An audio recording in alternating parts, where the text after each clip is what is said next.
The glowing embers of a hastily extinguished campfire were still warm when Sergeant William Morris first heard the distant rumble. It was February 23, 1945, just past midnight in the dense Hurtgen forest near the German-Belgian border. Morris, a 26-year-old former sharecropper from Mississippi and squad leader in the all-black 371st Infantry Regiment, raised his hand to signal silence to his 11 men. They had been on a reconnaissance mission, unauthorized and technically against orders, when they stumbled upon what would soon reveal itself as the largest German supply convoy assembled in the final months of the war. Sound travels different in cold air, Morris would later write, in a letter home that was only declassified in 1972. What we heard wasn't just engines. It was opportunity knocking, and we weren't about to leave that door unanswered, no matter what the white officers back at HQ might say. The temperature that night hovered just below freezing as Morris and his men, the self-nicknamed Invisible Squad for how they were treated by military leadership, moved silently through the underbrush toward the sound. What they discovered in the moonlit clearing ahead defied 7 months of intelligence briefings about German capabilities. Despite reports of critical fuel shortages throughout the Reich, more than 80 fully fueled trucks and armored vehicles sat idling. Supply crates were stacked higher than a man could reach, and most shocking to Morris and his men, who had subsisted on reduced rations for weeks, was the field kitchen, where German soldiers casually discarded half-eaten food while waiting for the convoy to depart. The 12 African-American soldiers, men who had volunteered to fight for a country that still enforced segregation, men who were told they weren't fit for combat roles, men who had been assigned to support duties despite their training, were about to make a decision that would save countless Allied lives and earn them a place in classified military history for 7 decades. What those 12 men accomplished over the next 4 hours would challenge everything the U.S. military thought about race, combat effectiveness, and the power of improvisation. Their story remained buried in classified documents until 2012, when the last surviving member of the squad, Private First Class James Washington, finally received permission to tell what happened on that freezing February night. What Washington and his fellow soldiers witnessed in that forest clearing defied 3 years of propaganda about the crumbling German war machine. The convoy before them represented enough supplies to sustain 3 panzer divisions for 2 weeks, a logistical impossibility according to every intelligence briefing they had received. As Morris would later explain to military investigators, "They told us the Germans were running on empty, but what we saw that night, that wasn't empty. That was abundance hiding in plain sight." To understand the magnitude of what Morris's squad discovered and subsequently destroyed, one must first understand the prevailing narrative of German capabilities in early 1945. By February of that year, Allied bombing had supposedly crippled German industry. Intelligence reports indicated that the Wehrmacht was operating with less than 20% of its required fuel, with most remaining reserves diverted to the desperate Eastern Front against the Soviet advance. American troops were told that German armor could rarely move more than 30 miles without refueling, and that their supply chains had been effectively severed. This narrative shaped Allied strategy, including the decision to divert resources toward the push into Germany rather than securing supply routes. It also influenced the assessment of risk regarding small reconnaissance patrols like the one Morris's squad had volunteered for and been denied permission to conduct. The assumption was that any German forces encountered would be undersupplied, undermanned, and unlikely to mount effective resistance. The 371st Infantry Regiment was part of the 92nd Infantry Division, known as the Buffalo Soldiers, one of only 2 African-American divisions to see combat in the European theater. Despite their training, black soldiers were primarily assigned to service and supply roles rather than frontline combat. Morris's squad had repeatedly requested combat assignments only to be relegated to guarding supply depots. Their unofficial night reconnaissance missions conducted after completing their assigned duties, were their way of proving their worth as soldiers. "We had to fight two wars," Private First Class Washington explained in his 2013 memoir, "one against the Germans and one against our own Army's perception of what black men could accomplish. Every night we went out was another chance to prove ourselves, even if those missions never made it into the official reports." The squad had developed a reputation among the few white officers who knew of their activities. Captain Thomas Reynolds, their company commander, turned a blind eye to their unauthorized missions, especially after they began bringing back valuable intelligence. "I don't know where Morris and his boys go at night," Reynolds reportedly told his superior, "but they come back with better intel than our official patrols." That night in February, Morris's squad had ventured 7 miles beyond American lines, deeper than any of their previous excursions. They had already documented 2 previously unknown German artillery positions when they encountered the massive convoy. According to Washington's account, the convoy consisted of 37 fuel trucks, 22 ammunition transports, 15 personnel carriers, and 7 mobile field kitchens, along with several command vehicles. The sheer scale contradicted every assessment of German capabilities at that stage of the war. "My first thought was that we were hallucinating," Washington wrote. "How could the Germans have this much of everything when we were being told they could barely keep their tanks moving?" The second thought was more troubling. What else had we been told that wasn't true? As the squad observed from concealed positions, they noted several crucial details. The trucks bore fresh paint and new tires, items supposedly unavailable to German forces. The soldiers appeared well-fed and properly equipped with winter gear, contradicting reports of dwindling supplies. Most significantly, fuel was being handled casually, with soldiers allowing vehicles to idle, and even using gasoline to accelerate their cooking fires, practices unimaginable for an army supposedly on its last reserves. "These weren't the desperate, frozen, hungry Germans we'd been briefed about," wrote Corporal Henry Jefferson, the squad's demolition specialist, in a personal journal discovered after his death in 1991. "These were men who had enough of everything to waste it, and they were heading straight for the Allied advanced positions near Schmidt." Through careful observation, Morris determined that the convoy was preparing to support a counteroffensive against the American forces that had recently taken positions in the Rhineland. Based on the direction and supply composition, the squad concluded that at least 2 understrength panzer divisions were about to receive enough supplies to become fully combat effective again. The target was likely the thinly stretched Allied line north of the Ruhr Pocket. Morris gathered his men to discuss their options. Protocol demanded they return to their lines and report their findings, but experience had taught them that such reports from black soldiers were often downgraded in importance or ignored entirely. By the time any action might be taken, the convoy would have delivered its supplies, and the opportunity would be lost. "We took a vote," Washington recalled. "It wasn't even close. 12-0 in favor of action. Whatever punishment waited for us back at base couldn't be worse than knowing we let those supplies reach their destination, not when we could do something about it." What followed was a master class in small unit tactics, executed by men who had been denied the opportunity to demonstrate their combat abilities through official channels. Morris divided his squad into 4 3-man teams. Each had a specific role in what would be a simultaneous strike designed to create maximum confusion. Sergeant Morris, along with Privates Washington and Douglas, would target the fuel trucks at the north end of the convoy.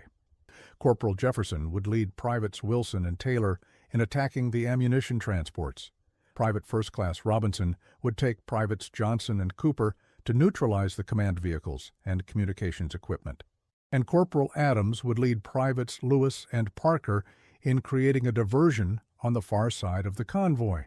"We had 4 thermite grenades, 6 blocks of TNT, 8 fragmentary grenades, our personal weapons, and whatever we could improvise," Washington wrote, "against a force that outnumbered us at least 15-1. Morris told us we had one advantage the Germans didn't. Nobody expected 12 Negro soldiers to attack a convoy of this size. The surprise would multiply our effectiveness. The squad spent 40 minutes preparing. They created improvised time delay fuses using cigarettes and matchbooks. They fashioned Molotov cocktails from their canteens and the medical alcohol in their first aid kits. They distributed their limited explosives for maximum impact and synchronized their watches. At exactly 1:17 in the morning, Corporal Adams's team initiated the diversion, firing from the eastern edge of the encampment. The sudden attack from an unexpected direction caused exactly the reaction Morris had anticipated. The German soldiers rushed to respond to what they assumed was the main threat, drawing attention away from the other teams as they moved into position. Within 90 seconds, the real attack began. Morris's team ignited the first fuel truck, which detonated with enough force to ignite 2 adjacent vehicles. The chain reaction was immediate and devastating. Jefferson's team placed their explosives among the ammunition transports, timing the detonations to occur as German soldiers ran towards the burning fuel trucks. Robinson's team neutralized the command structure, systematically eliminating radio equipment and creating confusion that prevented any coordinated response. The Germans thought they were under attack by a full company, maybe more, Jefferson wrote. We moved constantly, fired from different positions, used the growing chaos to our advantage. Everything was burning, ammunition cooking off, soldiers shouting contradictory orders in German. It was beautiful and terrible all at once. The squad had planned a 5-minute attack, followed by immediate withdrawal. But the effectiveness of their initial strike created an opportunity too valuable to abandon. As the German forces scrambled to establish a defensive perimeter facing east, the direction of the perceived main attack, Morris led his squad in a systematic destruction of the remaining vehicles and supplies. Private Cooper, who had worked as a mechanic before the war, targeted the engines of vehicles that hadn't yet been damaged. Private Taylor, a former butcher, used his knife to slash fuel lines and create slow leaks that would spread the fires. Private Lewis, who had experience with explosives from working in coal mines, placed the remaining TNT where secondary explosions would cause maximum damage to undamaged supplies. We moved like ghosts, Washington recalled, each man knowing exactly what to do without being told. We'd trained together for months, even when nobody was watching or cared. That night, all that training paid off. The German response was hampered by multiple factors. The initial confusion about the direction and size of the attacking force led to disorganized defensive positions. The secondary explosions caused by cooking ammunition created no-go zones that fragmented the German units. Perhaps most significantly, the psychological impact of an attack so far behind their lines, in an area they considered secure, created a level of panic that disrupted command and control. By 2:45 in the morning, nearly 90% of the convoy had been destroyed or rendered inoperable. The remaining German forces had withdrawn to defensive positions nearly half a mile from the original site, still uncertain of the enemy they faced.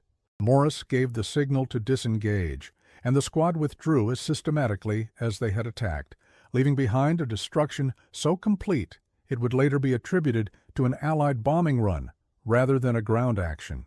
The withdrawal was not without cost. Private Lewis took a bullet through his left shoulder, and Corporal Jefferson suffered shrapnel wounds to his leg. Despite these injuries, the squad moved 7 miles back through enemy territory before dawn, carrying their wounded and leaving no evidence of their identities.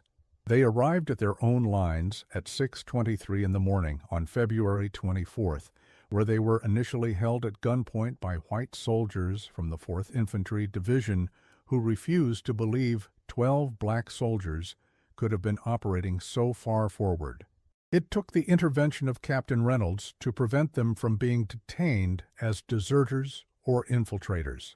When Morris told me what they'd done, I didn't believe it at first, Reynolds later wrote in a confidential after-action report that remained classified until 1998. Then I saw the wounded men, the expended ammunition, the exhaustion on their faces. These men had accomplished something that would have been considered impossible even for our most elite units. The squad's return coincided with reports of a massive explosion behind German lines. Reconnaissance aircraft dispatched at first light reported the destruction of a major supply convoy.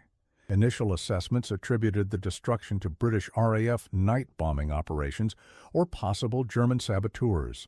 When Morris attempted to report his squad's actions through official channels, they were met with disbelief and, in some quarters, outright hostility. Colonel Richard Anderson, the regimental commander, initially dismissed their claims. "It's impossible that 12 Negro soldiers could have caused that level of destruction," he reportedly told Captain Reynolds. "More likely they stumbled upon the aftermath of an air raid and are trying to take credit." This dismissal might have remained the official position had it not been for German intelligence intercepted 3 days later. A report from General Walther Nering of the 24er Panzer Corps to High Command described an attack by a significant American force that had destroyed irreplaceable supplies intended for Operation Frühlingserwachen.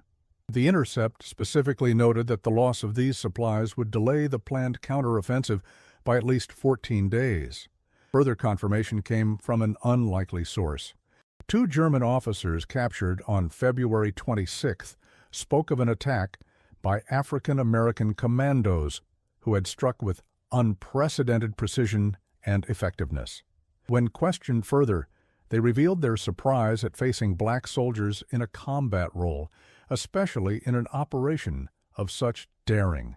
"The Germans believed we were an elite commando unit," Washington wrote with bitter irony. "While our own army couldn't imagine us as anything more than service troops, the enemy gave us more respect than our own side. The evidence became too substantial to ignore." General James Almond, commander of the 92nd Infantry Division, ordered a full investigation into the incident. The findings were both impressive and problematic for the segregated military. Morris's squad had, without authorization or support, conducted the most effective small unit action against German logistics recorded in the European theater to that date. The convoy they destroyed had contained enough fuel, ammunition, and supplies to sustain 3 panzer divisions for approximately 17 days of intensive operations. Intelligence analysis concluded that the supplies were intended to support a significant counterattack against Allied positions near Durin, targeting the seam between the 1st and 9th U.S. armies. Had this attack proceeded as planned, with fully supplied German armored units striking at a weak point in the Allied line, military historians estimate casualties could have reached into the thousands.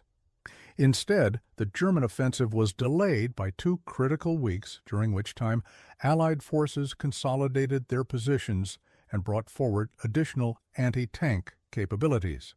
When the attack finally came on March 12th, it was significantly reduced in scale and effectiveness, resulting in only minor temporary gains before being repulsed with minimal Allied casualties. Those 12 men probably saved more American lives than an entire regiment in conventional operations, wrote General Omar Bradley in a confidential memorandum to General Dwight Eisenhower that only became public in 2005.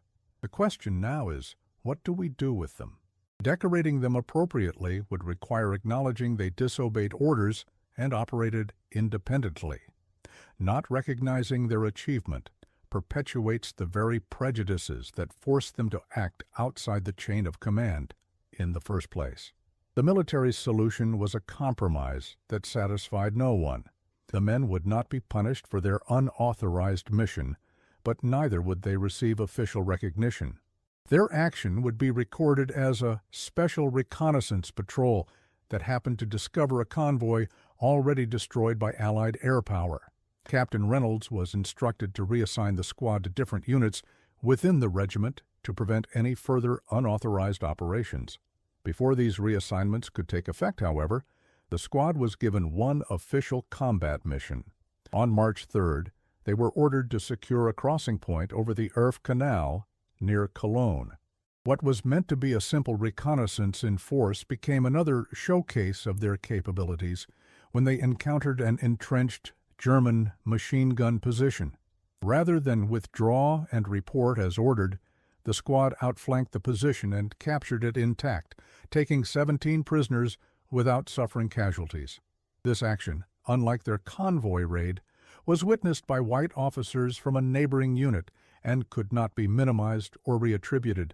The success forced a reluctant reevaluation at regimental level. Colonel Anderson, who had dismissed their earlier claims, now found himself under pressure from division to utilize these demonstrated capabilities more effectively. As a result, Morris's squad was kept together and assigned to the regiment's newly formed scout platoon, where they would conduct official reconnaissance missions for the remainder of the war. The experiences of Morris's squad during those final months of the European campaign revealed stark truths about both German capabilities and American perceptions. Far from being a depleted force operating on minimal supplies, many German units maintained significant reserves hidden from Allied reconnaissance. The narrative of German deprivation had been overstated, partly due to effective German deception measures and partly due to Allied wishful thinking. The convoy we hit wasn't an anomaly, Morris wrote in a personal account, completed just before his death in 1984, but only published in 2015. Over the next months, we found supply dumps, fuel depots, ammunition stockpiles, all supposedly impossible given what intelligence was telling the brass. The Germans were hurt, no doubt about that, but they weren't nearly as crippled as we were being told. This discovery had profound implications for how Morris and his men viewed both the enemy and their own leadership. The squad began to document their findings meticulously, creating their own intelligence archive that would later become valuable to military historians studying the final months of the war in Europe. Private First Class Robinson, who had been a teacher before the war, kept detailed notes on German supply levels, equipment conditions, and troop morale. His observations directly contradicted the official assessments being provided to frontline units. While official reports claimed German soldiers were undernourished and poorly equipped, Robinson documented instances of well-fed troops with new uniforms and equipment as late as April 1945. We started to wonder why the gap between what we were seeing and what we were being told was so wide, Robinson wrote in letters discovered after his death. Was it just poor intelligence, or was someone trying to boost morale by making the enemy seem weaker than they were? Either way, it put men at risk who went into combat expecting to face a broken enemy and instead found Germans who still had fight and resources left. The squad's most significant finding came on April 7, 1945, when they discovered an underground fuel depot near Paderborn containing over 100,000 gallons of aviation fuel. This discovery came 2 weeks after intelligence reports had claimed the Luftwaffe was grounded due to critical and irrecoverable fuel shortages. The hidden depot suggested a level of strategic planning and resource management that contradicted the portrayal of a collapsing German command structure. The Germans weren't running on empty, Corporal Jefferson observed in his journal. They were hiding their resources, conserving them for specific operations, creating the illusion of scarcity while maintaining critical reserves. It was smart, and our intelligence people either missed it entirely or weren't telling the troops the whole truth. This realization transformed how the squad operated. They became more methodical, focusing on identifying and documenting German supply systems rather than engaging in direct combat. Their reports, initially viewed with skepticism due to their contradiction of established intelligence narratives, gradually gained credibility as other units encountered similar evidence of German resource preservation. By mid-April, Morris's squad had established a reputation for accuracy that overcame the racial prejudice they had previously faced. Their intelligence reports were being forwarded to divisional level without the dismissive commentary that had accompanied their earlier findings. Captain Reynolds, recognizing the value of their work, provided them with additional resources and greater operational flexibility. It took destroying a convoy that shouldn't have existed and finding fuel dumps that couldn't possibly be there for them to start taking our word seriously, Washington noted. Apparently, being right repeatedly trumps being black, at least sometimes. The psychological impact of these discoveries on the men themselves was complex. On one hand, they felt vindicated by the growing recognition of their capabilities. On the other, they harbored resentment at how much they had to overcome to receive this acknowledgment.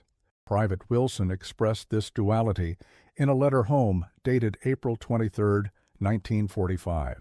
They're finally seeing us as soldiers instead of just service troops. But why did it take proving ourselves 10 times over when white boys are assumed capable from the start?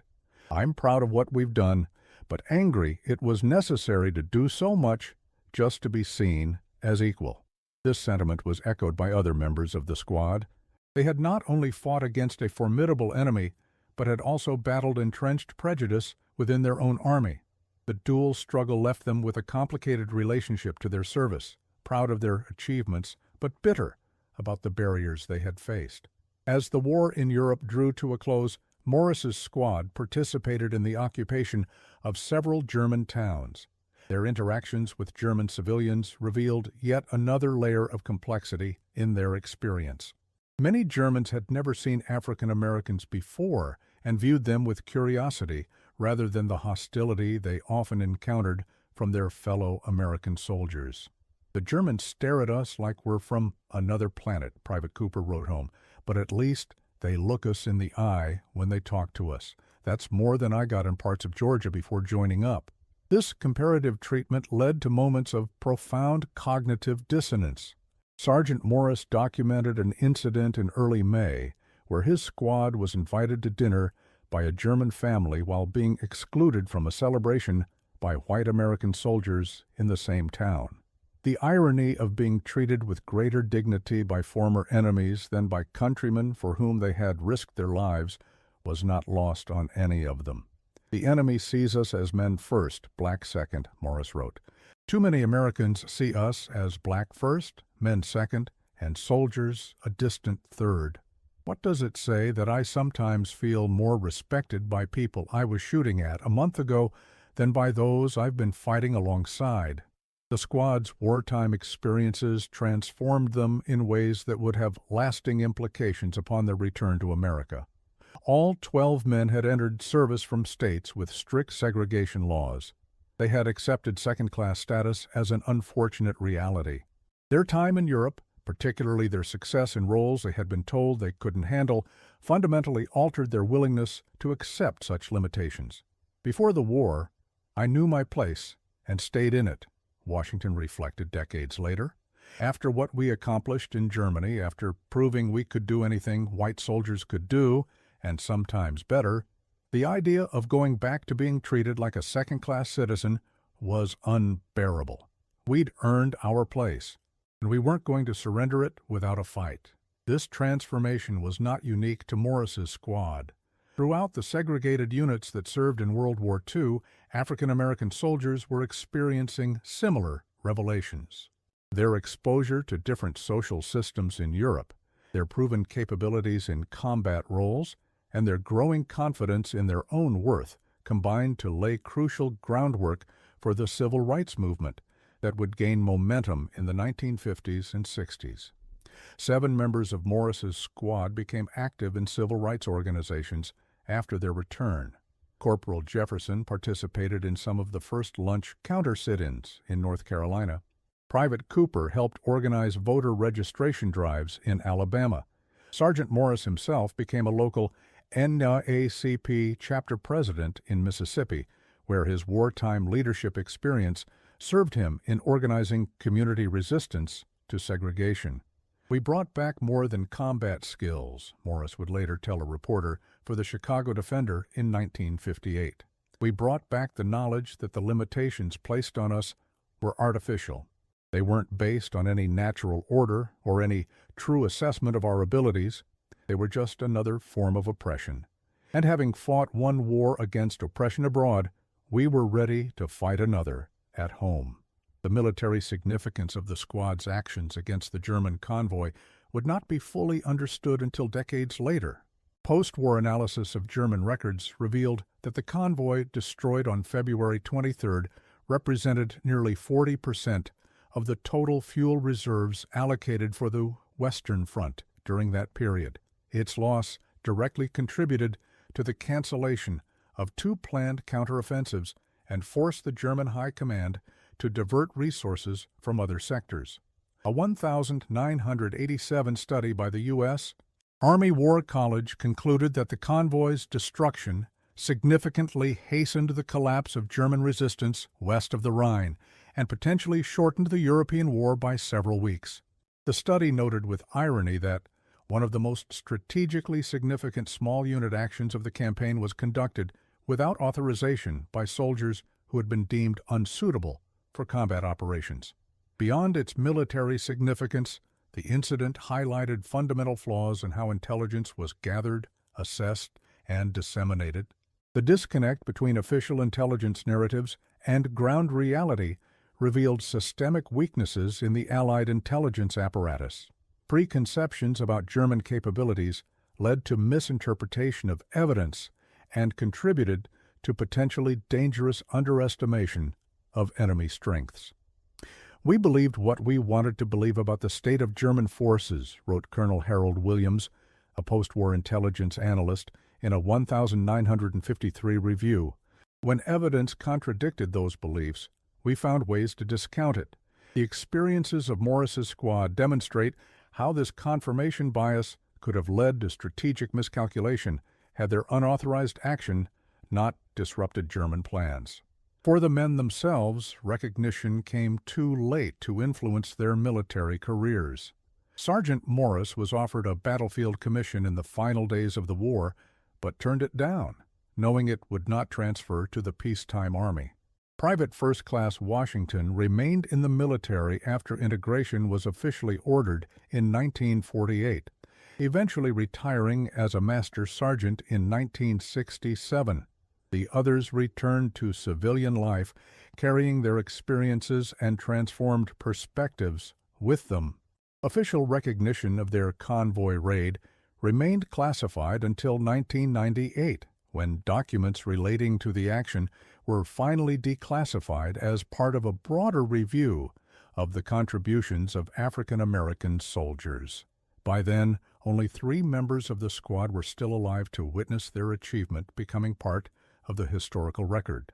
In 2012, when James Washington, the last surviving member, was finally able to tell their story publicly, he expressed both pride and lingering resentment.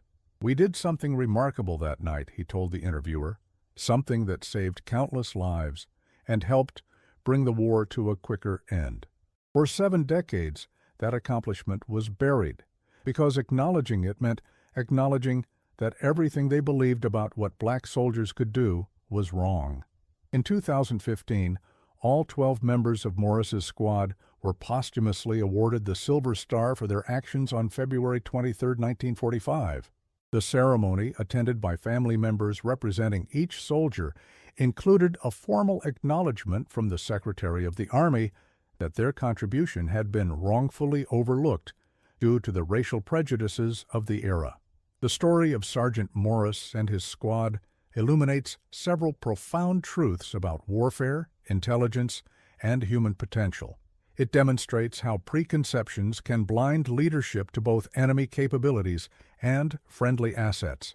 It reveals how systems of exclusion can inadvertently create conditions that foster extraordinary innovation and initiative.